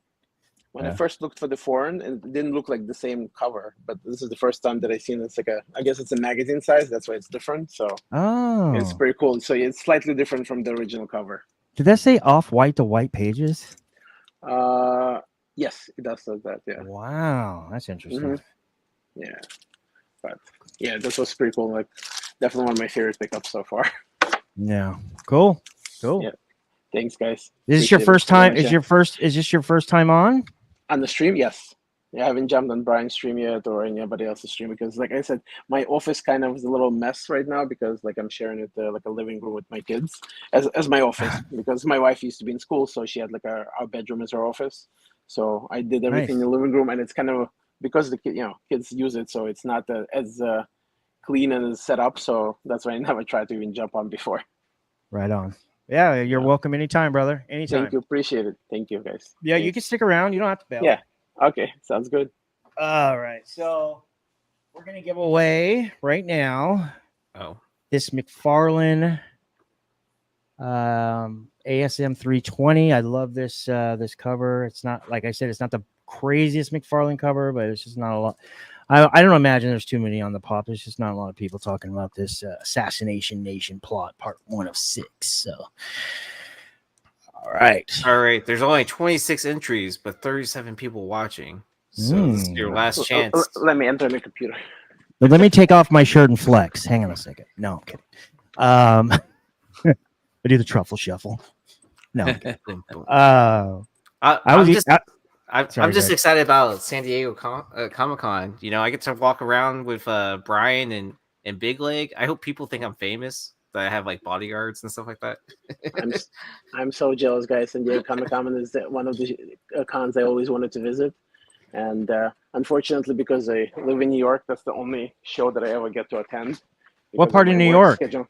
I'm in Brooklyn, New York. Oh, nice. Yeah, Nice. so the New York Con is the only one I ever get to see. Yeah, That's a good one, though. Definitely That's a good a one. place I want to visit one day, and I was hoping to go one day, but once they move, I won't be able to even go to San Diego soon, huh? Ryan, how do you enter? You just entered. By just all you have to do is just type something in chat. That's literally all you had to do. And if you guys are watching on IG Live, because we've been running on IG Live, you want to jump into this beautiful high-grade McFarlane cover for ASM 320, get over here to YouTube in the next 20 seconds and put something in the chat. Actually, my biggest pickup, what I wanted to show you, but it didn't come in yet. It's coming in tomorrow. I send you a picture of it. I picked up what's the name? Iron Fist 14. It's my first Grail. I've been wanted that book for a very, very long time. So When did you buy it? I bought it last weekend. Uh-oh. How much you pay? Yes. More than I wanted, but I've been buying from this like couple for a while. They have like really, really high grades, like old books. They've been collecting since like the 50s, and they don't press or clean their books. But it's everything that the guy owned, and it's like really nice condition for the most part. Sometimes there's a little bit wear and tear, but like nothing that can be not pressed. Like almost all the old books that I showed in was in Discord and before, like I've been getting from them. They never put them as like near mint. They always put them like FV plus or like FV minus, and once you clean and press them, all of them come back 9/8. So it was going for 387 to like 3 bronze seconds left. Still bronze, early or mid bronze. Was that 25-cent cover? Bronze Age Marvel comics. You're saying that they grade them to be VF minus? Is that what you said? Yeah, and they come back 9/8? VF plus, VF minus, because they use the old Overstreet price guide, I guess, to grade their stuff. So based on like the way, I mean, I never used that guide before, so I don't know how they use it. Very rarely will they put anything like near mint. It's always usually fine plus or VF or like something like that. But I usually just examine the pictures and I see if something can be pressed or not. The best part about those books, most of them don't have any like spinal ticks or any cracks or like really bad dents that cannot be pressed out. So even though he puts lower grade based on the damages, like I know all those things can be pressed out. So I picked up quite a few books from not expensive books, like the most expensive books I think I ever got from him. I purchased the Miller run, the Wolverine. I lost a bid on the first one, which went up almost to like over $500 at the time. It was like 2 years ago. And then I won the second, third, and fourth. And because me and this guy was in the kind of a bidding war, it kind of went like almost a little bit around market price. And I told the guy, like, it kind of sucks. I really wanted the whole set. And if this guy wasn't bidding that much, we probably would sold for half of that. So the couple was so nice. He just sent me a free number one. He just like included it part of my purchase. And when I sent it to my guy, to get it signed and pressed, nice, and all came back 9/8. Nice. Congratulations. That's awesome. Yeah. Manny, the comic collector. Congratulations, brother. You won this really nice ASM 320. This is a McFarlane cover. Because it's Manny and we're friends, I'll put some extra stuff in there. So give me about a week and DM me your address, brother, your mailing address. Appreciate it. That's why I'm hoping the Iron Fist is going to also press stuff out. I'm actually hoping to send the book to Red Hood, but he's been kind of avoiding me for a little bit, trying to send him messages for the last few weeks, but he's a busy guy, I understand. So I sent him a picture, wanted to see what he would say. It's possible to press it out to 9/8, but so far I haven't got an answer yet. You guys, is there anything you want to talk about, or are we good? Yeah, just I'm good. I'm really fucking stoned right now. That's been the comment of the night. Like, wouldn't expect anything less. Oh wait, are we doing Hot 10 on Sunday? Or I have a question for Brian. Are you doing any more whatnot sales before we? I'm doing one tomorrow. Tonight I'm finishing up packaging the Monday stuff that will head out in the morning, and then Sunday I'm going to try and do another sale. Nice. Yeah, I got one on Saturday. This Saturday is going down. I don't know why I didn't think about this before, but the way Whatnot does their giveaways is ridiculously stupid. So, and I'm not trying to rip on Whatnot. I think Whatnot has really stepped up. I think their back end is so user friendly. I love it. I love the fact that they don't void out their shipping labels, and they keep a copy, a screen shot copy of it always on file. So if you're a little late or something, it doesn't expire and they can't reprint it like eBay BS. I love that. But they do these giveaways, and it sucks because there's people in there that look for giveaways, they follow you, and then they unfollow you, right? And they do that. And that is a real thing that happens.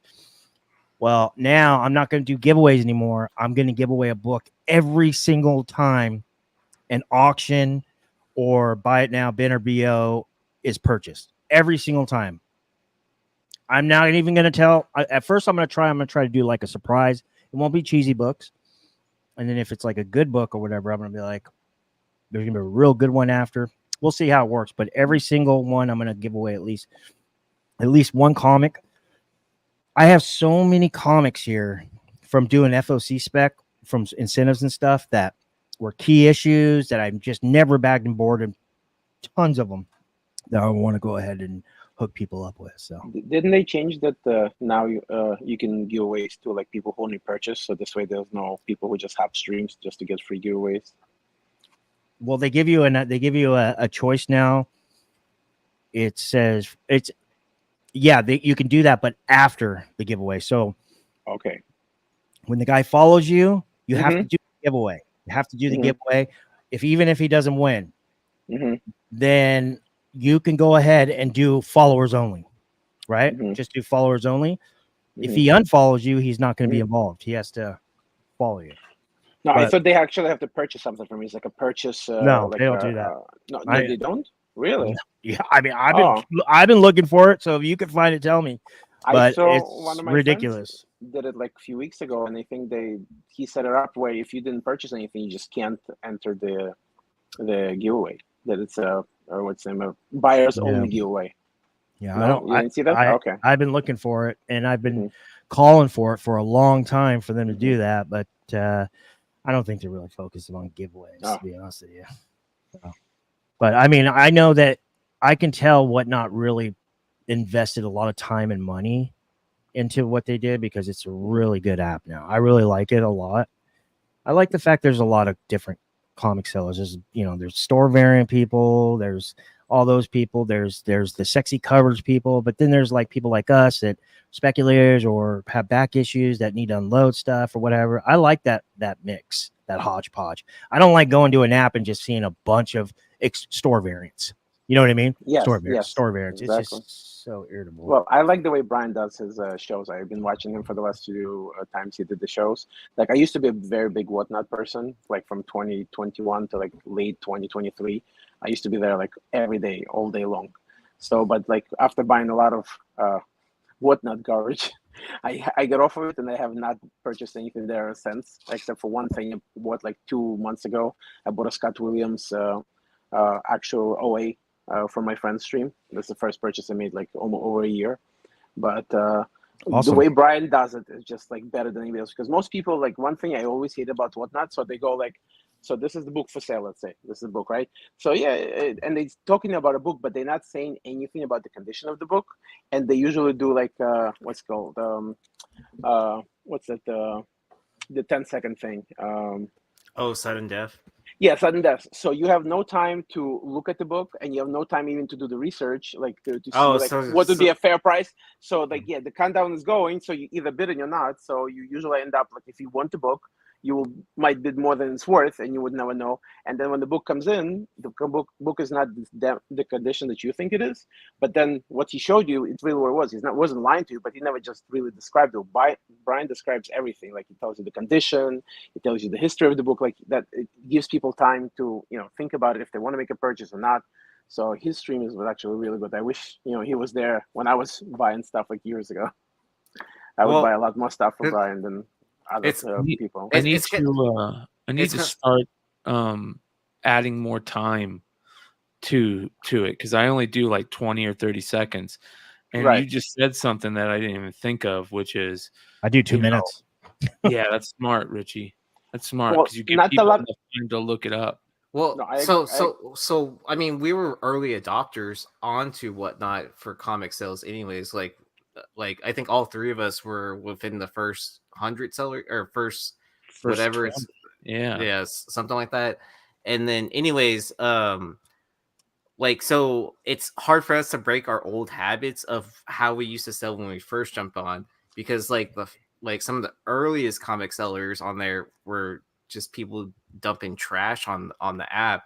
They're just like kind of like, oh, Spider-Man's on the cover, so it's a big book, like whatever bullshit they're saying, and people would eat up that stuff because there's not that many knowledgeable people on the app selling comics. But whenever I guess we kind of shook the tree a little bit, it's like kind of like, hey, here's a real key book you want, like whatever it is, like a first appearance of whoever, and then and then we're sitting there describing the condition because we all grade comics as well, so we know how much people actually care about that. So we're like kind of like, hey, I don't think it's gonna hit a 9.8. You have this like binary tear or like whatever spine ticks. Like it was just like our force of habit of stuff that we used to do when on selling. Yeah. But that's good. That's exactly what I would like. Listen, everybody loves 9.8, but sometimes you just want to own a book, right? But like when they show those books, they show usually always the front. It's always in the bag, so you don't know what's in the back of it, and it's usually the back usually has the worst part of it. And they will like even they'll give you a key, but like and people overbid, but you don't know what you're getting because they never described it, and technically they didn't lie about it. They didn't say it was a bad condition one, and they always say, yeah, it's a high grade, but high grade could be 9.4, 9.2, and if we pay 9.8 prices in the raw book, kind of scummy, So High grade could be 7.580. Yeah, Well, depending yeah. on the age of the book too, as Yes. well, right? Golden age high grade is what 6.5, 7.0. Something like that. I always considered in like Silver Age anything 6.0 and above is high grade. Really? Yeah. That's kind of low. That's kind of low to me. Well, I guess it really depends on the book. But Silver Age, books, yeah, because yeah, Silver certain Age, books, that is, yeah. I think it's a book by book kind of scenario. Yeah. So I think it's more by age than by actual what the contents of the book is. So like how the age of the book is all that matters. It's not the age of the book, it's the context of the character. Who said that? Was that Martin Luther King? I'm sure he didn't say book, but anyways. Yeah. Actually, guys, I want to show you one more thing. Somebody gave it to me as a gift, and it's the first time I've seen this. I just want to see if you guys ever seen something like this before. Sweet. Oh, my computer fell down. Damn it. 1 second. Okay. So, I collect, I collect a little bit of Pokemon cards, not too much, but I mainly just collect Pikachus. So this guy usually come by to our store. I work in the retail store, and he usually buys a lot of them because he tries to get them signed and graded. And he went to a show, and he picked this up, and he just gave it to me for free. So it's nice. It's a sample edition, which I never knew that they actually do this. Yeah. Before they encapsulate different sets, they try them, make sure it fits perfectly, make sure nothing gets damaged. Yeah. And I never seen this before. Like I don't know, like I can't position my camera perfectly. So it's That's like cool. it's a Pikachu from 25th anniversary. It's a common card, but it just looks pretty cool. And it does no grade, just a sample in it. Manny, are you in the live chat still? Because Manny knows a lot about Pokemon. But I have never seen like them do that before. So That's CGC, cool. Right? CGC? Yeah, it's CGC. Yeah. That's cool, man. Sample art? Is that what the SA stands for? Sample art?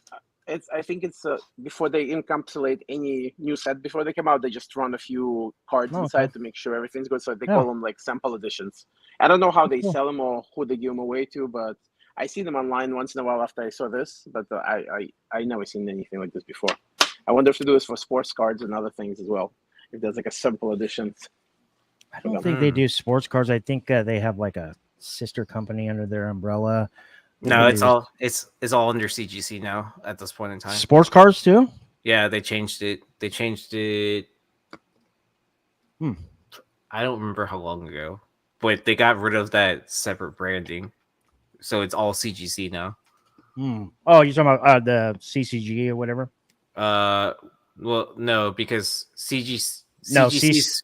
It used to be CGS or something like that. It was CCG.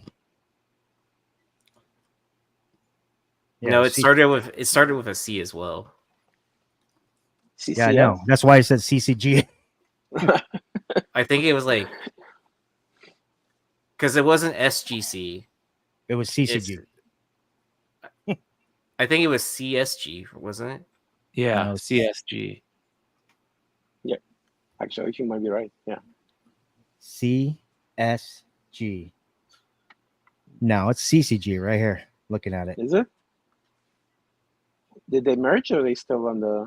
Am I fucking dyslexic or what the fuck? You're right. I think you're right. You're right. I think I'm thinking of the pressing. That's what I'm thinking of. Pressing. Oh, CCS. Okay. Yeah. ABC, CBC, CDC. Yeah. So you're saying CGC does cards now? Sports cards, I mean. Sports cards? Well, so CSG was always owned by CGC. That's just how they designated their sports section. But to stop confusing the branding between SGC, I think they just decided to be under the umbrella of CGC.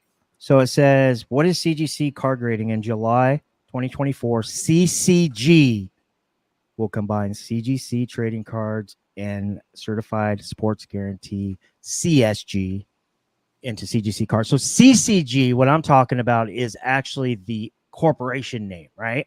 That all of them are under. Oh, okay. And then you're right. So CSG was what fell under that umbrella. That makes sense. Okay, cool. And it says, so it started this month, huh?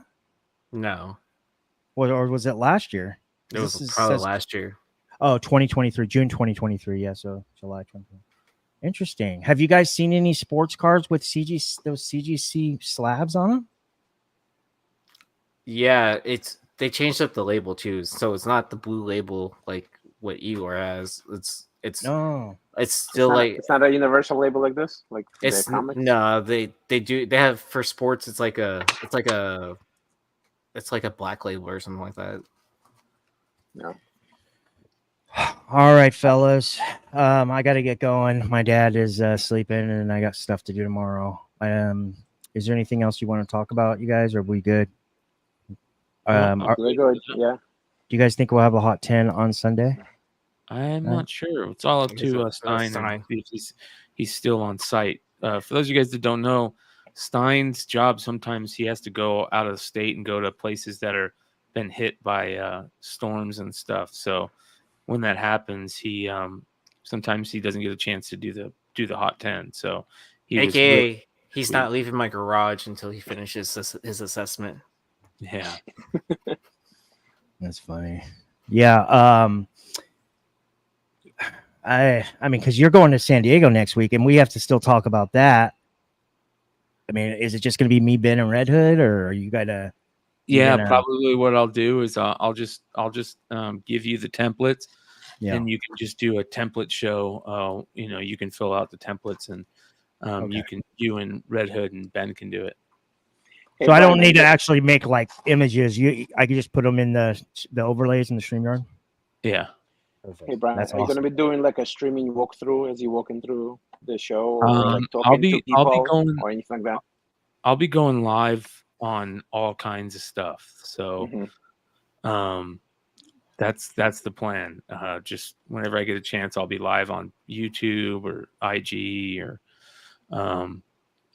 and then I'll take a bunch of videos, and then depending on what happens, we're trying to have a meetup, and I think it might be Friday night at the Hyatt Grand, the bar there. But I'll post it on the IG and on the YouTube community page. Nice. Sweet. How fun! You guys are lucky. Yeah. I only charge $5 for autographs, so. All right, guys. Thank you very much. Really appreciate it. Make sure you are subscribed to Beyond Wednesday's YouTube channel. Descriptions below. Make sure you're following East Band, State of Filth. A lot of exciting things. They came out with new cassettes. They just played a show on Wednesday. Oh, and the link is in my link tree too. So if you want to catch the whole set, it was pretty dope. So also his links from Nuri Nirvana. Long story shorts below. Igor, welcome. Thank you. Hopefully we can do more of this. This was a lot of fun. Congratulations, Manny. Thank you guys so much. Bryan, thank you. I will catch you guys probably tomorrow or the next day.